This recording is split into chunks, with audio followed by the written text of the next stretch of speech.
देखो ये दूसरा तरीका है मार्केट में रिवर्सल फाइंड आउट करने का। सॉरी, तीसरा तरीका है। जैसे मैंने कल आपको क्या बताया था, कल मैंने आपको कैंडल की विक लाइन के कॉन्सेप्ट से बताया था, और मैंने ब्रेकआउट एरिया भी आपको बताया था। डबल टॉप डबल बॉटम में आपको बताना चाहता हूँ किस तरीके से होता है। ठीक है, दूसरा तरीका बता दूं पहले मैं आपको, ये जो है दूसरा तरीका, फिर आपको तीसरा बता दूं। पहले मैं दूसरा बता दूं, देखो क्या होता है। जैसे मान के चलो मार्केट में कोई पैटर्न बना है ऐसे करके, ठीक है, तो अगर उसके ब्रेकआउट होता है जस्ट लाइक नीचे की साइड, ये इसके पॉइंट्स हैं, मैं इनको कनेक्ट कर देता हूँ एक ट्रेंड लाइन के साथ। डिपेंड करता है स्ट्रक्चर कैसा है, स्ट्रेट है तो स्ट्रेट लाइन, और अगर कर्व है तो कर्व लाइन यूज़ कर सकते हो। तो अगर मार्केट इसको ब्रेक करती है ना और नीचे आती है, तो नीचे कितना आ सकती है, उसका भी तरीका है। नीचे आने के लिए जितना मार्केट अपने आप को यहाँ से और ब्रेकआउट तक लेके आई थी, उतना ही मार्केट ब्रेकआउट से यहाँ तक लेके आ जाती है। अब और भी नीचे जा सकती है, लेकिन हमें मूव चाहिए सिर्फ यहाँ तक। तो 50-50% वाला एरिया होता है, और अगर मार्केट यहीं से रिवर्स करना चाहे तो यहाँ से भी रिवर्स कर सकती है। बेसिकली ये पूरा एरिया आपको यही मिलेगा जो ये वाला होता है, सेम होता है, लेकिन हमें आधा आधा एरिया चाहिए ना। ये दूसरा तरीका मार्केट में रिवर्सल फाइंड आउट करने का, रिवर्सल। ठीक है, इस तरीके से समझ आ गया सबको। मैं आपको दिखाता हूँ। आज बैंक निफ्टी में यही हुआ था। बैंक निफ्टी में क्या हुआ था, बैंक निफ्टी में यही हुआ था।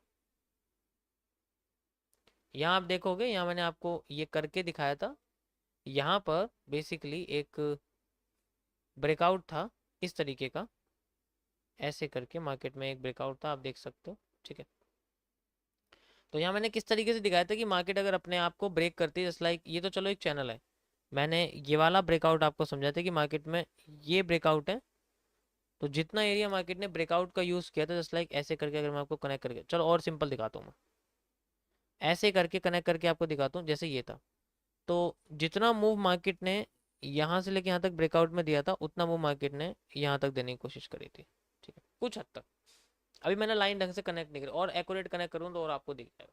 ये एरिया था यहाँ पर, ये मैंने लगाया हुआ है, आपको दिखा देता हूँ मैं, रुको, ये देखो, रुको और दिखाता हूँ मैं। ये देखो, ये आपको स्ट्रक्चर दिख रहा है, ये वही स्ट्रक्चर है जो मैंने जो है मॉर्निंग में, इसमें मुझे याद नहीं मैंने किस तरीके से एक्यूरेट करके लगाया, लेकिन आप स्ट्रीम देखोगे ना इस वक्त की 12:40 की, तो आपको दिख जाएगा मॉर्निंग। मैंने यही चीज़ आपको वो लाइव में दिखाई थी, लाइव में चल भी रहा था ये। ठीक है,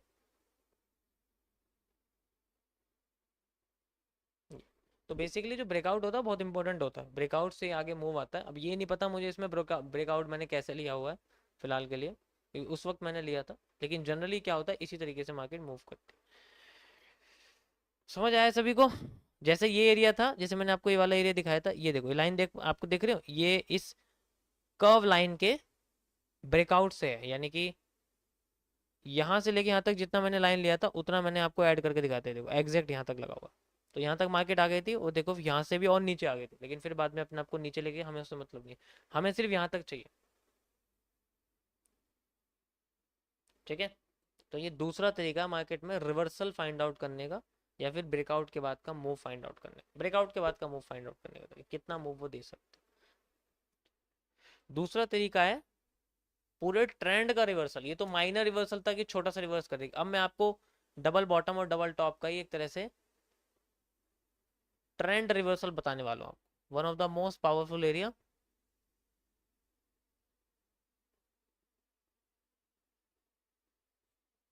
ये इसमें लिए हमें डब्ल्यू और एम की जरूरत होती है, और एंगल की जरूरत होती है। एग्जाम्पल के तौर पे मैं आपको दिखाना चाहता हूँ, जैसे कि हम लोग चलते हैं गोल्ड के ऊपर।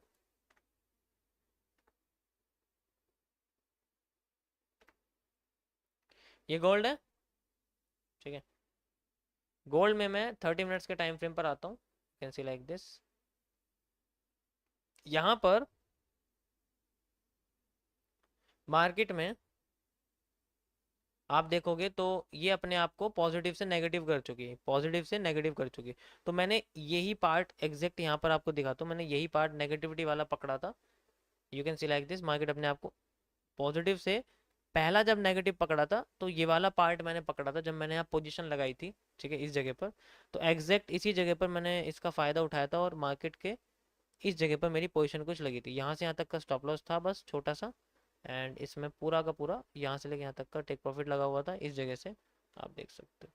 और ये यहाँ पर इस तरीके से पोजीशन के यहाँ लगा हुआ, ऐसे कुछ इसमें टेक प्रॉफिट था, ठीक है, यहाँ आप देख सकते हो इतना लगा हुआ। मैं आपको दिखा देता हूँ, जस्ट लाइक ये मेरे पास है, रुको लॉग इन करने दो। ये रहा, ये जो एरिया था ये इसका ही था। तो एंगल नेगेटिव कम होंगे, मैं आपको दूसरा बता रहा हूँ, ये आप देख सकते हो, ये जो पोजीशन थी ये यही थी, ठीक है, ये यही पोजीशन थी यहाँ पर आप देख सकते हो। इसी इन्वर्टेड हैमर मैंने गोल्ड पे लगाया था उस वक्त। तो ये इसका जो रीजन था, सेकंड कंफर्मेशन जो मैं आपको बता रहा हूँ, वो बेसिकली ट्रेंड के एंगल का था, कि जब ट्रेंड एंगल नेगेटिव हो जाता है तब मार्केट में हमें एक्स्ट्रा मतलब जब ट्रेंड एंगल नेगेटिव होता है तो मार्केट का ट्रेंड चेंज होता है। दूसरा तरीका है मार्केट में ट्रेंड चेंज को समझने का, ठीक है। ये तो अब मैं आपको बताने वाला हूँ कि किस तरीके से हम इसको यूज करते हैं, कि अगर मार्केट अपने आप को इस तरीके से लेके जा रही है तो जब भी मार्केट में एंगल पॉजिटिव से नेगेटिव हो जाएगा वो एरिया हमारे लिए रीटेस्ट वाला होता है। और अगर वहां पर हमें रिवर्सल पैटर्न मिल गया, जैसे कि इन्वर्टेड हैमर पकड़ा था मैंने, तो inverted hammer, shooting star, bearish engulfing, वो सारे पैटर्न मार्केट में रिवर्स करते हैं। और बेसिकली ये वाली डिमांड और ये वाली डिमांड एग्जैक्ट होती है, अगर मैच कर गई तो मार्केट वहीं से रिवर्स कर जाती है। इसी का फायदा मैंने उठाया था। अब यहां पर WM का क्या मतलब है?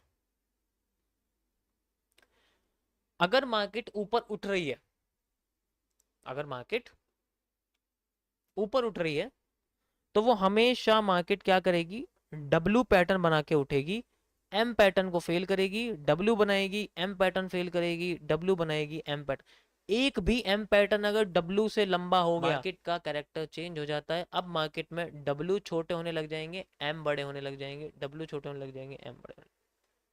This is the nature of market bending. ऐसे हमें बेंडिंग के बारे में पता लगता है। और जब भी मार्केट में जो एंगल है वो पॉजिटिव से नेगेटिव हो जाता है तब हमें मार्केट में री एंट्रीज मिलती है,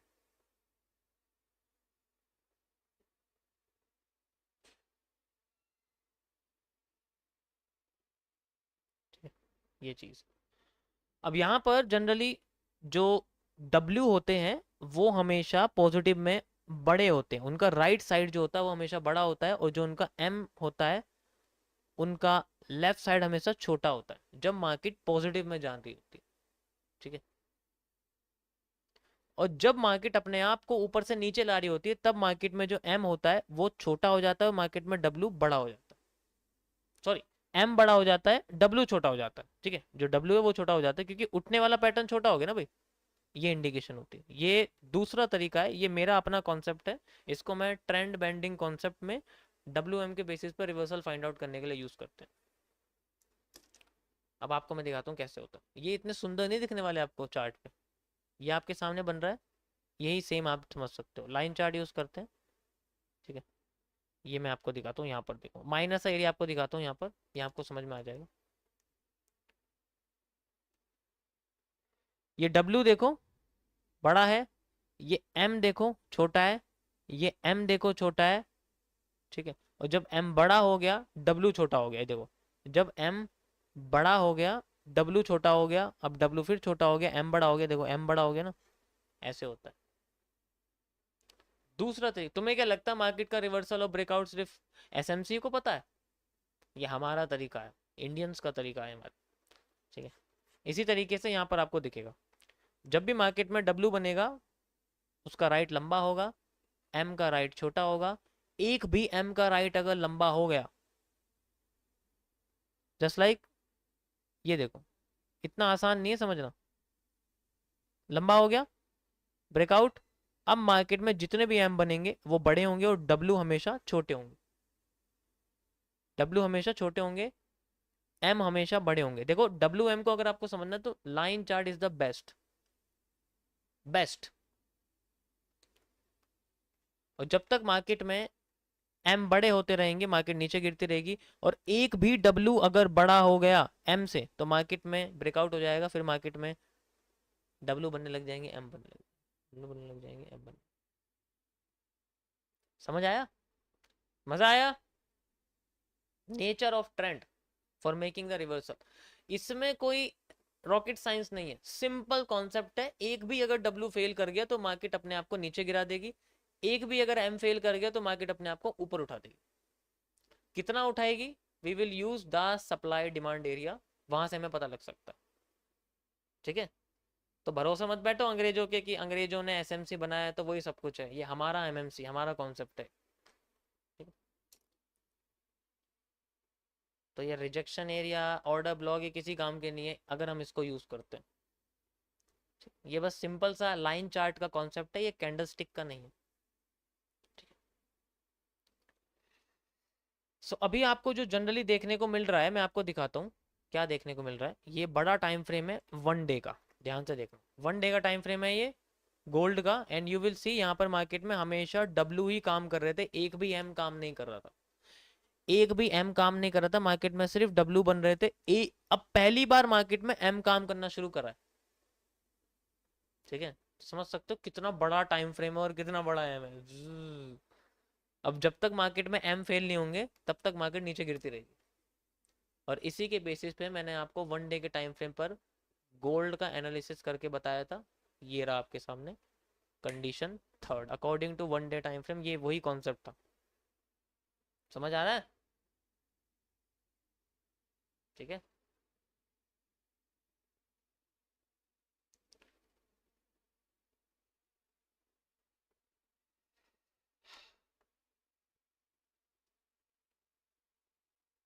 अभी भी आप देखो मार्केट उठने में क्यों दिक्कत कर रही है, क्योंकि वो डब्ल्यू पूरे नहीं हो पा रहे, डब्ल्यू छोटे होते जा रहे हैं और एम बड़े होते जा रहे हैं।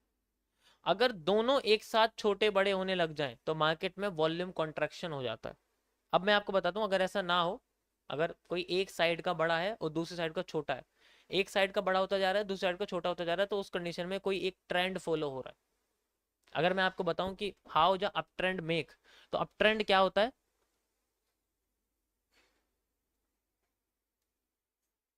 अब मैं जो कहने वाला हूं उसको ध्यान से सुनो। अब मैं तुम्हें समझाऊं कि चार्ट पैटर्न कैसे बनते हैं, एक एक चार्ट पैटर्न मैं तुम्हें समझाता हूँ सिर्फ डब्ल्यू एम से। डब्ल्यू एम को हल्के में मत समझना, ठीक है, डब्ल्यू एम हल्के में मत समझना, तो डब्ल्यू एम ही मार्केट का पूरा नींव है, सिर्फ जड़े हैं वो, पूरे इस पूरी फाइनेंशियल मार्केट के चार्ट की जड़ें होती हैं। अब ट्रेंड कैसे बनता है कि जब मार्केट में डब्ल्यू काम करते हैं और एम फेल करते हैं, डब्ल्यू काम करते हैं एम फेल करते हैं, तो मार्केट में अप ट्रेंड बनता है। डाउन ट्रेंड कैसे बनता है, जब मार्केट में एम काम करता है और मार्केट में डब्ल्यू फेल हो जाता है, तब काम करता है। यानी कि मार्केट में एम काम करता है, डब्ल्यू फेल होता है, एम काम करता है, डब्ल्यू फेल होता है, एम काम करता है, डब्ल्यू फेल होता है, इस तरीके से, तो मार्केट में डाउन ट्रेंड होता है। अगर मार्केट में दोनों फेल हो रहे हैं तो क्या होगा, तो मार्केट छोटी होती चली जाएगी।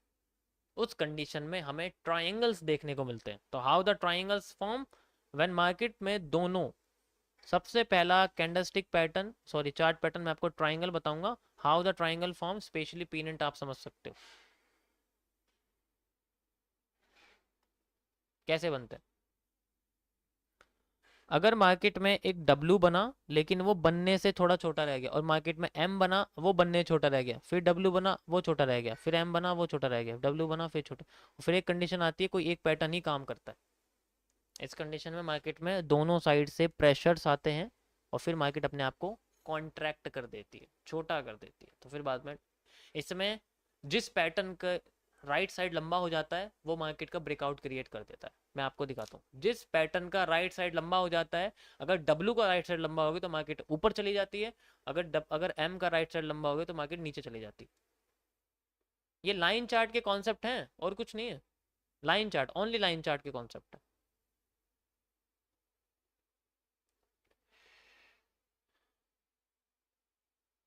ये देखो, ये आपके सामने लाइव एग्जांपल मैं आपको दिखा रहा हूँ। यहाँ पर दोनों पैटर्न छोटे हो रहे थे, यहाँ पर डब्ल्यू भी छोटा हो रहा था, यहाँ पर एम भी छोटा हो रहा था, और फिर बाद में लास्ट में जब डब्ल्यू बना उसका राइट लंबा हो गया और मार्केट ऊपर भाग गई। सप्लाई डिमांड से आप मेजर कर सकते हो।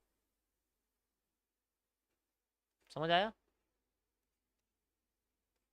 इसका उल्टा होता है वॉल्यूम एक्सपेंशन, जब मार्केट में ट्राइंगल्स नहीं ब्लू रे बनती हैं। एमएमसी का सीसीपी है एक, कॉम्प्लेक्स चार्ट पैटर्न जिसको मैं ब्लू रे बोलता हूँ, ब्लू रे बनता है। इस कंडीशन में मार्केट आती है, पहले डब्ल्यू बनता है, फिर एम बनता है, इनका राइट साइड लंबा होता चला जाता है, और जब इतना लंबा होता है तो मार्केट अपने आप को फिर कंटिन्यू करती है, नीचे चली जाती है, नीचे आई है नीचे चली जाती है, ऊपर आई है ऊपर चली जाती है, ऐसा होता है इसके साथ। नीचे आई है नीचे चली जाती है, ऊपर आई है ऊपर चली जाती है, ठीक है। अब अगर इसमें साइज छोटा बड़ा होए ना, तो इस केस में हमें दूसरा पैटर्न देखने को मिलता है, डेट इज ए फ्लैग या फिर वेज, वेज देखने को मिलता है, ठीक है। वेज देखने को मिलता है। अगर इसमें जो एंगल है वो 0 डिग्री है, तो आपको मिलेगा मार्केट में इस तरीके से वेज, जिसका भी एक हिस्सा बड़ा हो गया मार्केट उधर चली जाएगी। डब्ल्यू का हो गया ऊपर, एम का हो गया नीचे। बहुत कम देखने को मिलता है, पर मैं आपको दिखा देता हूँ, अगर स्ट्रेट मिलता है तो अच्छी बात है, ठीक है। सप्लाई डिमांड से आप मेजर कर सकते हो, कोई दिक्कत नहीं है, ठीक है।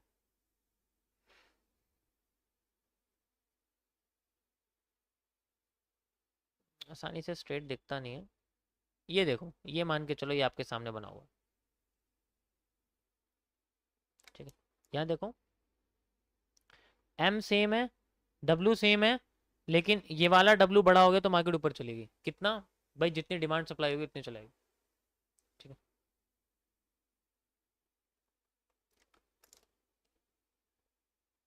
इस तरीके से अगर एक भी डायरेक्शन की एंगल इंक्रीज या डिक्रीज होगी, मान के चलो किसी भी पैटर्न का एंगल अगर इंक्रीज या डिक्रीज हो गया, तो ये वेज राइज करने लग जाएगा या फिर अपने आप को नीचे गिरने लग जाएगा। यानी कि अगर मान लो डब्ल्यू का राइट साइड लंबा होता जा रहा है और एम का राइट साइड छोटा होता जा रहा है, तो ट्रेंड वेज की फॉर्म में डिसेंडिंग से असेंडिंग बन जाएगा, ऐसे होता रहेगा, बस इस तरीके से होता। अगर डब्ल्यू का राइट एम से बड़ा होता जा रहा है, लेकिन एम का उतना ही है, अगर एम का सेम है तो डब्ल्यू का बड़ा है, तो वो अपने आप को वेज की फॉर्म में लेके जाती है। अगर एम का बड़ा हो गया तो मार्केट नीचे आ जाती है, फिर ब्रेकआउट देके ऊपर चली जाती है, ठीक है। ऐसा होता है। तो ये आपके पास वो पैटर्न है जो बनता है इस तरीके से, हम उसको समझ आया।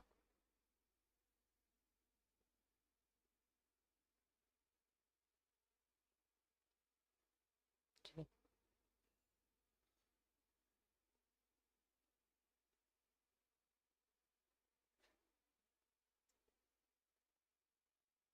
सो ये था गाइस आपके सामने एम डब्ल्यू का कॉन्सेप्ट। आप चाहे तो आप इसको यूज़ करके देख सकते हो, ठीक है। आपको पता लग जाएगा किस तरीके से मार्केट में काम, ठीक है। ऐसे ही काम कर